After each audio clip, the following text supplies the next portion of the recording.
Bonjour tout le monde. Je fais cette vidéo-là par, par besoin, un besoin ressenti, que je me dis que j'espère aussi que tout le monde va être en mesure de faire des vidéos comme moi je fais. Et je sais, avec le risque d'ériser, des jugements, peu importe. Et aussi la gêne de faire des vidéos quand on n'est pas habitué, on n'est pas des vedettes.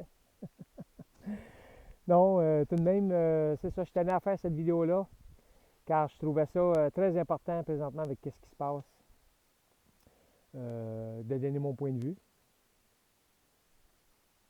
sur la façon que, sur tous les événements présentement qu'il y a lieu à travers la planète. Je crois vraiment que nous avons une opportunité incroyable, une des seules, je pense, qu'on nous allons avoir pour vraiment remettre les pendules à l'heure, changer les choses sur le plan mondial, tous et chacun. Euh, on dit on ne peut changer le monde, on ne peut que se changer soi-même. Je crois que c'est de plus en plus vrai, je le constate. Par contre, l'influence qu'on peut avoir sur les autres peut être bénéfique ou délétère, peu importe. Fait que le but de ma vidéo, c'est pour vous dire tout simplement qu'il est temps qu'on se prenne en main, qu'on devienne souverain de notre souverain sur tous les plans, de notre corps et de notre système en général. Présentement, la majorité du monde marche dans la peur, l'incompréhension, ce qui fait que on constate les abus de toutes parts. La peur fait bien des choses. On tolère des barrages policiers. On tolère des amendes invraisemblables, salées. On tolère des intrusions de domicile. On tolère pratiquement tout. On accepte l'inacceptable, quoi. Je crois bien qu'on accepte l'inacceptable juste par la peur. Nous avons simplement peur. Nous avons peur de s'affirmer. Nous avons peur de parler. Nous avons peur du jugement. Nous avons peur de tout, en fait. C'est ce qui fait qu'on vit dans un monde dans lequel la majorité du monde n'aime pas.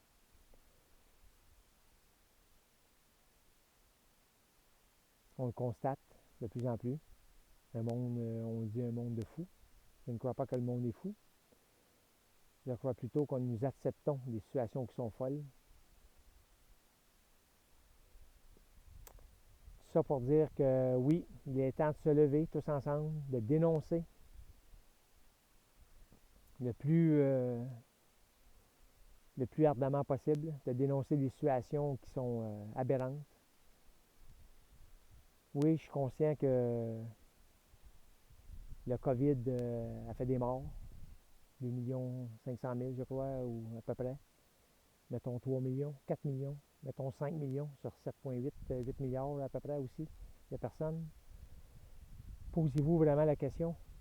Nous avons confiné 3,5 milliards d'individus sans rouspéter, sans rien dire. Nous avons pris notre trou sans se poser de questions, sans se demander la gravité de la situation. Je demandais ça. Nous avons accepté nos pertes et nous avons accepté de perdre nos droits et libertés sans rouspéter non plus. Vous allez me dire, oui, mais un barrage ici et là, un confinement, une intrusion de domicile, une amende, c'est pas tellement grave. Au contraire, c'est très très grave. Si on est prêt à accepter ces choses-là, ces banalités-là, comme certains disent, ben on va être prêt à accepter beaucoup plus après la crise. Tout se met en place pour que le ton se durcisse. Pour cette raison, non, il ne faut pas accepter. tout simplement. L'autre chose, on nous dit ah oui, ça va être beaucoup plus, ça va être pire après la crise, ce qui s'en vient. Ben oui, mais posez-vous encore la question. Pourquoi on nous prépare mentalement à ce que ça soit pire après la crise que présentement? On nous prépare mentalement à cela. Quand je regarde 3,5 millions d'individus confinés, ce que ça cause comme effet, les dommages que ça cause, les multinationales qui prennent possession d'un marché florissant pour eux, mais par contre, toutes les petites et moyennes entreprises qui font faillite, tout le patrimoine accumulé, votre patrimoine, le mien accumulé, on est en train de perdre à cause de cette crise-là. Le taux de suicide qui est à la hausse de près de 15% un peu partout, en France. Le taux de maladie mentale aussi à la hausse. La dépression, l'anxiété. La famine, ajoutée à la famine déjà existante qu'il y avait. La crise alimentaire est accentuée de je ne sais pas combien de pourcentage de plus à cause de cette crise, le confinement demandé. Mais tout ça mis ensemble, il faut s'arrêter pour se poser ces questions-là. Est-ce normal de créer tout ce chaos-là pour 3 millions de personnes qui ont pogné le COVID? Puis ces 3 millions de personnes-là, encore là, ils n'ont jamais prouvé que c'était tous des décès reliés à ça. Oui, chaque décès est regrettable, mais 3 millions de personnes pour 7 milliards, 7,5 milliards d'individus qui vont se retrouver dans une situation sanitaire, alimentaire et économique d'une situation telle que on va prendre des années à s'en remettre. Le but de tout ça, il y a sûrement un but, sinon c'est des décisions insensées. On me dit,